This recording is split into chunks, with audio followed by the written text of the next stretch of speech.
Oh, hello. Nice out, isn't it? Well, today I thought what we'd do is we'd come to a railway to show you. Now, when this railway was built, there was no intention at all of carrying passengers, although it does. When it was built with freight, king coal in fact, in mind, although it doesn't carry freight anymore. Hang on a minute though, it does. Cream. Yes, you heard me right. Cream. Shall we find out why? Okay, come on with me then, and let's investigate. First lad I've bumped into is Del Tilling. He's in one of the magnificently restored carriages which trundle up and down the line, carrying you to and fro. It's got games and colouring books for the kids and grandkids, and oh yes, the crockery will give you a big clue about that unusual freight I was telling you about. Del's a prime mover on the Elsecar Heritage Railway, and there's no pun intended there at all. He can tell us how and when the railway was built. Well, this line was actually built in 1850 by the Earl of Rockingham. It followed about 100 years from when he actually built the canal, and of course it all relates to coal. Because I'm sure you know South Yorkshire is basically one big piece of coal. And it was just built to carry coal, wasn't it? Well, really? Absolutely. Although we have had the occasional passenger train along this humble branch line. When his lordship decided he wanted to come and visit. Well, when the King used to come and visit, actually, yes, we had the royal train. By royal appointment? Well, yes, occasionally. I think the Earl of Rockingham and Earl Fitzwilliam and King Edward VII were great friends, and both really keen on horse racing. So they used to go off to see the St Leger together, and of course the King would stay at Wentworth Wood House, just up the road there, and they'd come down and jump on the royal train and off to Doncaster. What sort of condition was it in when you took it over? Well, obviously it's been closed for a fair while, and it's taken us, I would say, about 15 years to get her into this condition. But we're making good progress. We've just put a level crossing in down at Tinglebridge Lane, and our next destination will be Corton Wood. Yeah.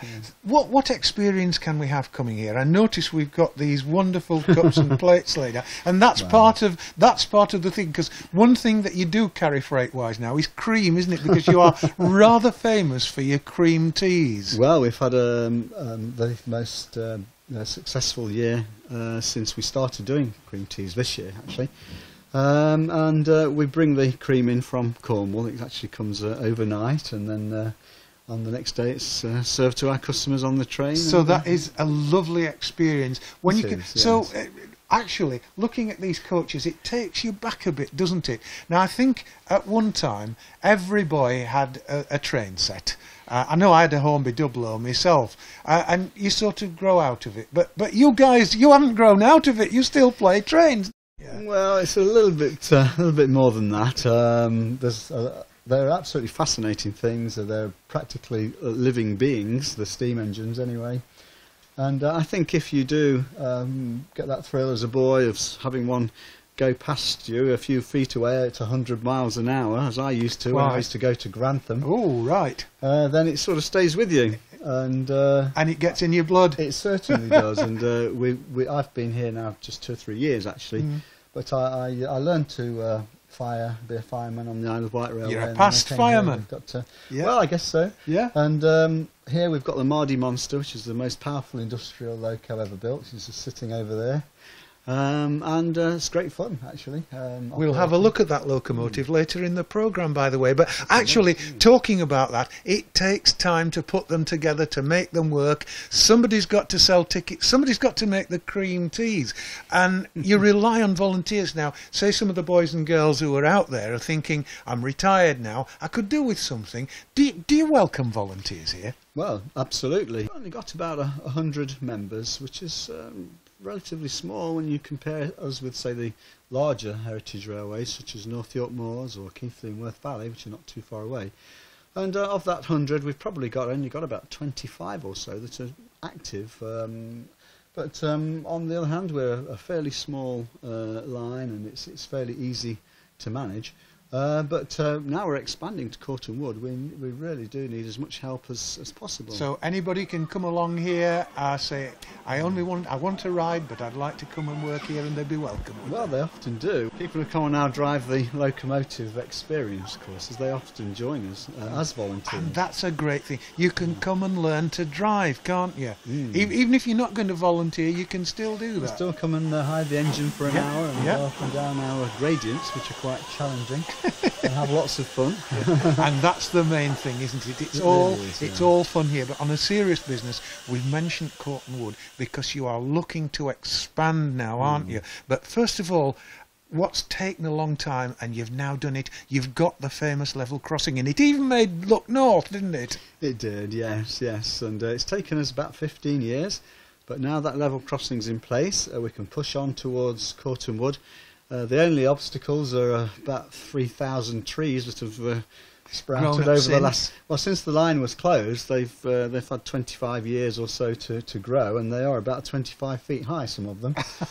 But now the birds' nesting season is over, we can start to clear the vegetation and get push ready on towards Corton Wood. And get ready to lay the track. So that will, what, double the length that you've got? Well, it gives about an extra mile, but the most important aspect of it is it'll enable us to tell the story of the South Yorkshire coalfield from its very beginnings here at Elsecar, 1670 with... And that's what you're going into next, isn't it? The educational aspect. Well, it is, because we feel we are really a nationally important railway, because we can tell the story of South Yorkshire coal from its very beginnings here at Elsecar in 1670 to pretty much the very end at Corton Wood, because that's Corton Wood Collieries where the miners' strike started in 1984. And of course it was, I think, a watershed moment in our nation's history, really, because after that all the heavy industries started to close down. The coalfield itself closed down over the following couple of decades, and the effect on South Yorkshire was quite devastating in a lot of respects.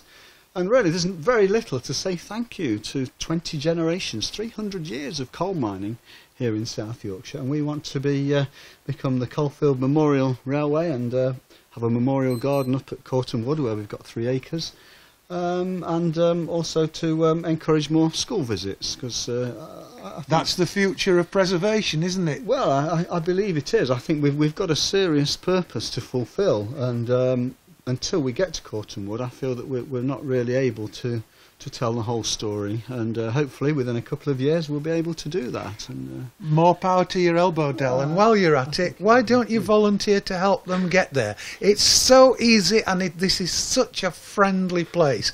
I'll tell you what, let's show you around the fitting shed a little bit. Let's go over to where the Mardy Monster is. Right then, that's it. The biggest locomotive here. As we've said, plenty of room for volunteers here. Harry Stenton's a volunteer. Well, actually, more than that, he owns the Mardy Monster. So, where does it come from, and what work did it used to do? Well, originally it was built, as the maker's plate suggests, in 1954, which is quite late for steam locomotives. It's not but a bairn, is it? It isn't. I mean, when this were being built, they were scrapping steam and rebuilding with diesels to replace them. So it is one of the last generation of steam locomotives. But it was built for climbing the heavily graded Rhondda Valley in the South Wales area, and it worked at a town called Mardy. Hence the name. And it was the most. It's the most powerful. There were only ever 3 of the kind built. The most powerful steam locomotive, industrial steam locomotive, I might add, to run them in Britain, in Great Britain, not British Railways, but industrial. And there was only 3 ever built, and this is the sole survivor. And it weighs in at 55 tonnes. And as I said earlier, it was built for pulling very heavy coal trains up very steep gradients. What state was it in when you found it? It was, well, it had not run since 1976, and I bought it in 1998 as a lump of scrap metal. Had I have not have bought it, the next stop would have been Scrapman coming in and making a bid and taking it away to the scrapyard. Can you still buy these in scrap condition? Very few and far between. There are still 1 or 2 that are dotted around that's been bought for long-term projects, but quite often they never actually get to be long-term projects. People either can't afford to do them, or they get old and they probably even die off before they get a chance to do anything. But it made a hole in your bank balance, didn't it? Certainly did. It certainly did. I'm not going to reveal just how much it made a hole, but yes, I bought it for scrap value, and it's worth As it is now, possibly in the region of £100,000, but it's getting near to its end of its boiler certificate. Hang on, but didn't I see that it's for sale? Is that true? What we're doing, because I own it outright, but what's happening is the railway's gradually taking over it, because I'm no spring chicken now. I'm getting a little bit long into it. Tell me about it. So, no, the railway is selling shares in the Mardy Monster, just so that it stays here long term, and the money that's invested in the shares will be for its next major overhaul, which will be somewhere in the next 12 months to 2 years, depending on the boiler factor on that. But no, the shares are available for purchase, so And that you we've can got a get long them here term. when you come and visit. Yes, certainly. Absolutely. Can. You certainly can. And more power to your elbow, getting this out and pulling the coaches up and down, That's right. and eventually to Cortonwood, eh? Yes. Oh, that's the dream we've had. I've been here 15 years, and we've just got the level crossing in now. So this will be then a double length what it is now, and it will connect the old Cortonwood collieries with where we stood now, Elsecar, which used to be the NCB workshops. I'll tell you what, I could talk to Harry for absolutely hours and hours. I just might do. While I'm doing that, why don't you have a quick look round this magnificent engine for yourself?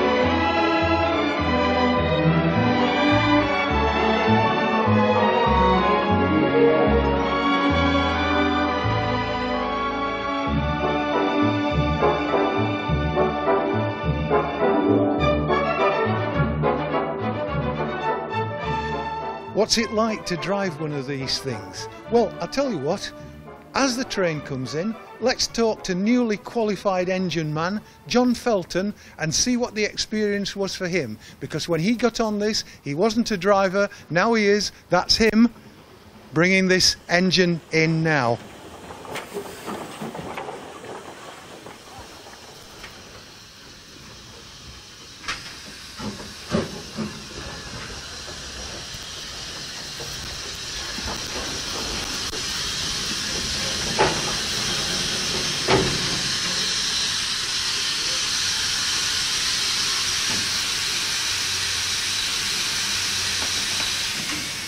Well, you seem to make a really good job of that, didn't you? So how was it as far as you're concerned? It's really enjoyable, but it feels like you're rattling along at 50 miles an hour when you're probably going about 5 miles an hour. Anything like a driving test in a car? Not at all, no. It's just a new skill set I think you've got to learn. How did you do? Well, I've told I'm a natural, so I don't know whether to believe that or whether it's that to everybody. So when we're here enjoying a cream tea sometime in the future, it might be you. You never know, that's right, yeah. Thanks for your time. Okay, I'll let you get back to your family, because it's almost like winning a Formula One race, I should imagine, isn't it? That's right, thank you. Thank you. Thanks.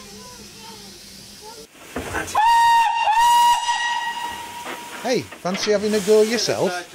Well then, get on, open the regulator up, and off you go.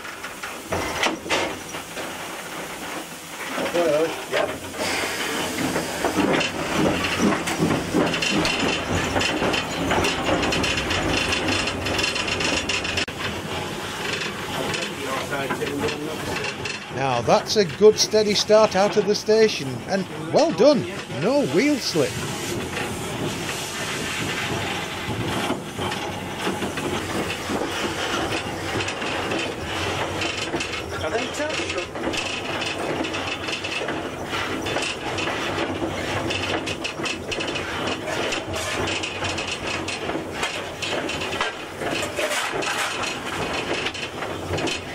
Best make sure we've got enough coal on the fire.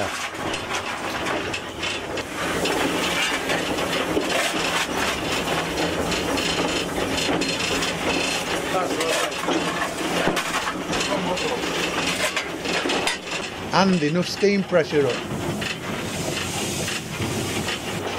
Right, open her up, but remember the speed limit.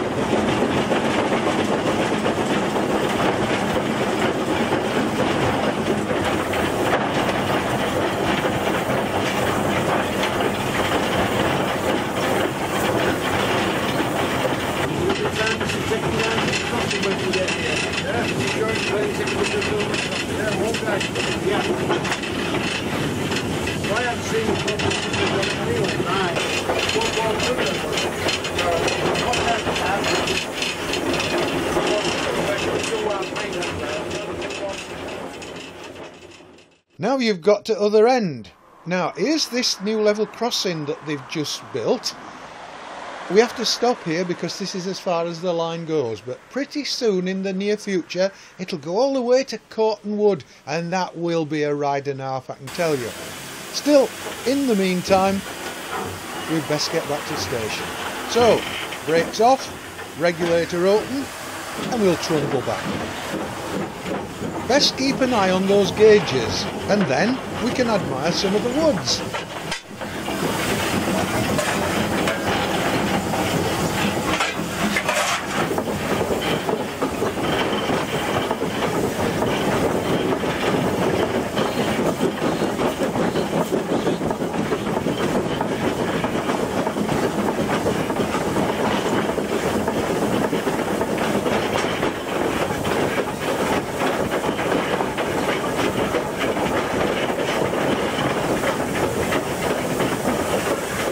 It might not look it, but we're actually going fairly steeply uphill here. Can you tell? The engine's slowing down. Best open the regulator a little bit more and make sure she gets over the top.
If you're feeling energetic, you can actually walk part way up the track.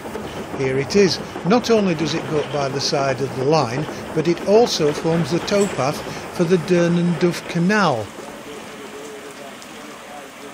Although this bit isn't part of what's called the main line of the canal, it served as a navigable arm to Elsecar itself and brought water down to fill the canal from the nearby reservoir.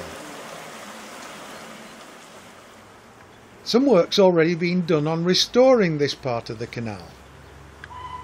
It's picturesque, and if you like to go fishing, you'll just love it here.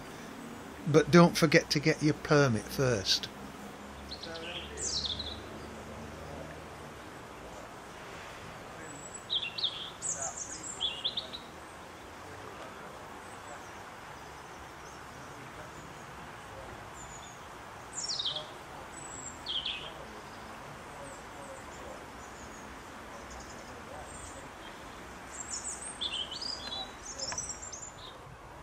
Although this part of the restored canal is theoretically navigable, the only thing you'll find floating on it are ducks, and to be honest, they don't seem so keen, do they? Now, we'll be featuring that in another programme a little bit later in the series, so watch out for it.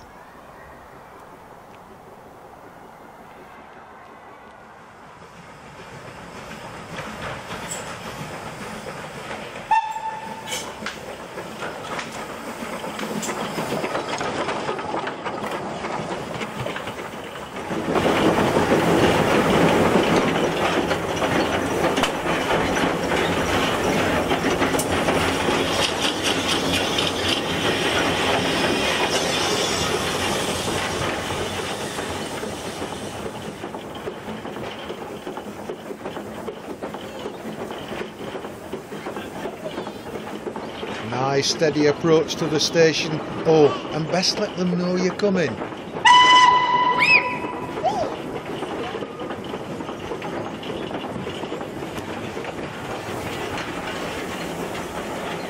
Are you getting used to the sound that the engine makes now?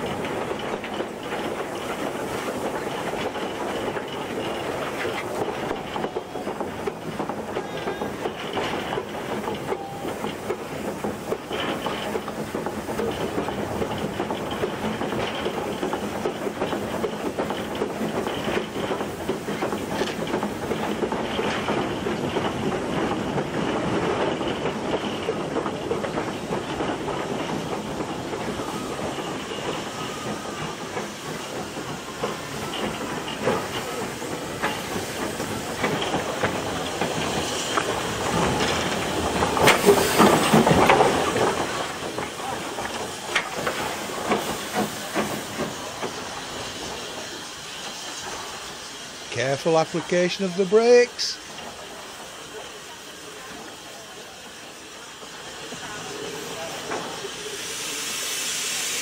And you've done it. You're back at the station to a stop. Congratulations, you've passed. Do you think modest celebrations are in order now that you're a past engine man? I do. Come on, let's go in the waiting room. It's worth seeing as well because they've got lots of souvenirs and wonderful things to remind you of your day here. Actually, somebody else is going out on the engine now and they want to pass the test. But in the meantime, let's have a celebratory drink and the beers are on me. So that's it, that's our day at Elsecar Heritage Railway. Hope that you've enjoyed it and that it's encouraged you to come along and take a look at it for yourself, either for volunteering or just for a nice day out. Simple to get to. If you're coming from Sheffield, you just need the Barnsley train, get off at Elsecar. It's about a half-mile walk downhill to the station here that you've seen now. Come and take part. Just come and ride it if you like as well. If you'd like more information, you can give them a ring. It's a Barnsley number, 01226 746 746, or just look them up on the website www.Elsecar Heritage Railway, and you've got them and you'll find all about it there. Do what I've done. Come and spend a day here. You'll not regret it.